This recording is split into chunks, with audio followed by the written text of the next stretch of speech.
Thank you for listening me. My name is Korat and I'm going to speak to you about corporation law, Australian Security and Investment Commission versus Parker. With my fellow mates, Sapna, Yohana, Sajana and Sunita, beginning with the introduction on our topic, then continuing with fact of case, duty of the director under corporation law, section and issue the case, impact of decision over the operation of the company in Australia would be further explained deeply in the presentation. Starting with the overview, ASIC has undertaken corporation law duty for economic interests of Australian public. It acts constantly to find the violator of the Corporation Act and who remain silent. It constantly works for the find, the projection and enforcement of the corporation law by the corporation.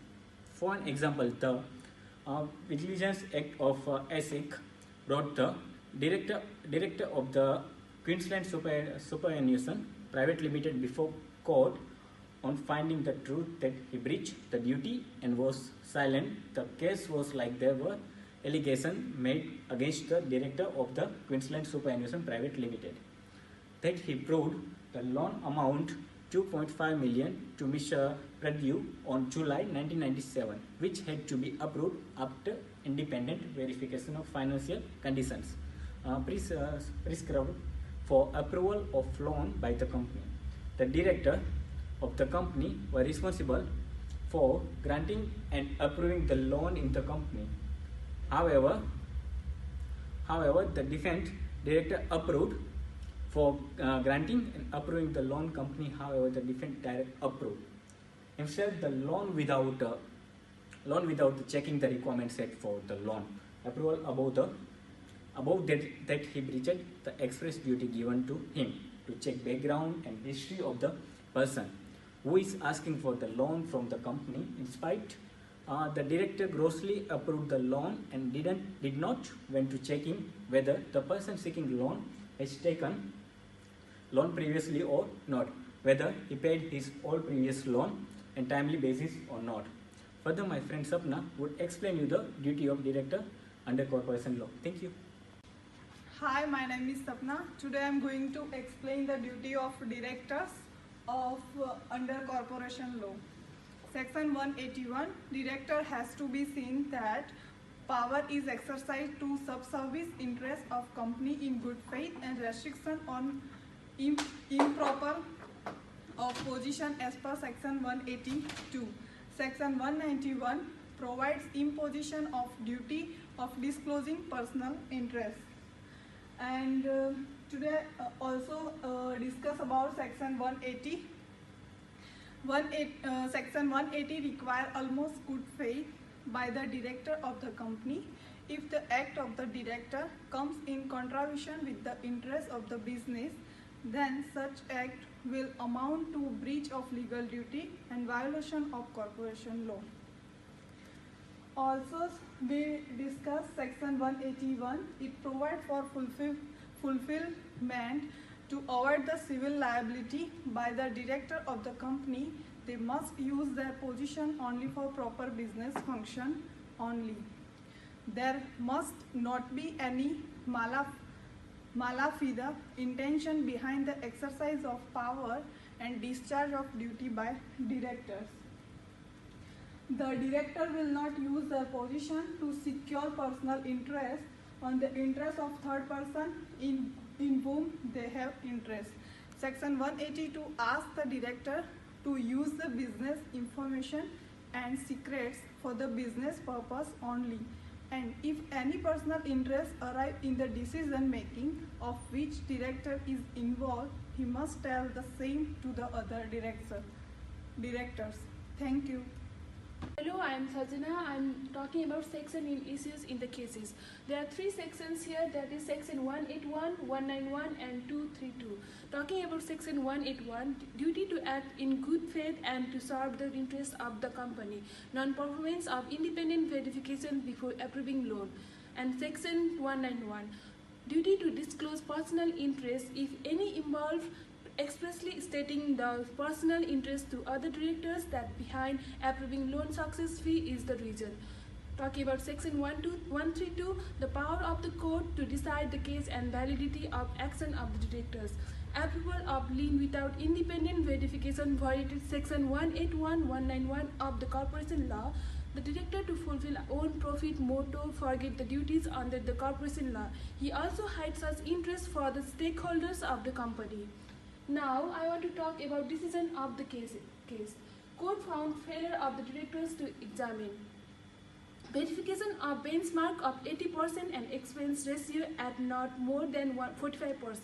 The value submitted by Barney valuers to Board of QLC Superannuation Private Limited, assets and value land, cost of refit and relate and income held. Obtaining true profit and loss account for accountant, directors of the company, the court barred the dependent directors from corporation for the term of 4 years. The court found that the board of directors of the company made breach of his duty by gross approval of loan to Mr. Perdio of 2.5 million, and therefore it prohibited the defendant directors from corporation for the term of the 4 years. Thank you. Alright guys, today I'm going to discuss about the analysis of decisions of the case. So decision of court is correct and based on sound balance of interest of company and the applicable sections that has been discussed previously. So in this case, the director's guilty was evident from the involvement of him in the success fee of loan approval. It means that directors did not act as per his duty in the corporation law. Therefore, the court enforced his duty by making him disqualified for the next 4 years. The next is about the relevance of decision of development of corporation law. Decision of ASIC versus Parker was one of the examples of effective enforcement of applicable laws over companies. The vigilance and seriousness of Australian Securities and Investment Commissions, or ASICs, about its duty under the corporation law will act as threat for the subsequent violators of the corporations. Because of that, it will have deterrence effect for the peers companies for compliance of legal duties. So the next is going to be discussed by the Sunita. Thank you. This is Ms. Sunita. Today I'm going to talk about the impact of decision over the operation of the companies in Australia. And this decision, we're going to talk about the two impacts, that is the positive and the negative one.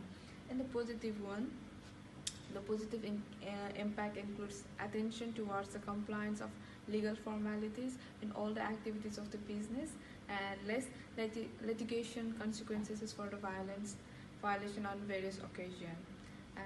In similar way, in negative impact, it will include that the corporation will go for finding the other ways in which they can run their business without direct violation of the corporation law liabilities, and adverse impact over goals of company and result out of that. And now in conclusion, we can add that all the duties, whether they pertain to administrative nature or in relation to any other function of the business, must be carried out in bona fide faith only. Also, the non-compliance of the corporation law have the consequences of the pecuniary and punitive nature as well as along with that, being on the prestigious position in the organization, directors should exercise each and every act should be dedicated to the interest of the corporation.